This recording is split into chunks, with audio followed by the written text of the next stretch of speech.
ఇక్కడ ఏంటంటే సబ్జెక్ట్ లో బాగుంటారు, అందరూ మాట్లాడారు, చాలా బాగా మాట్లాడారు.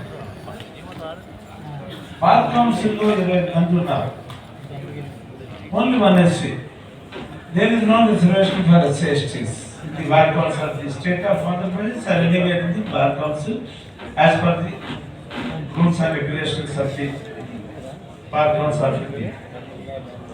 ఇక్కడ యాక్చువల్గా తారక్ గారు కానీ భట్టు దేవన్ గారి అరుణ్ కుమార్ గారు గెలవడానికి గల అవకాశాలు, వాళ్ళిద్దరు గెలవడానికి వేరుగా తారక్ గారు హైకోర్టు లాయర్గా కాకుండా సమస్యల మీద అలాగే రాడికల్ ఇష్యూస్ మీద కూడా ప్రజా సంఘాలతో పనిచేస్తూ వచ్చి ఆయన గెలవడానికి కొంత అవకాశం వచ్చింది.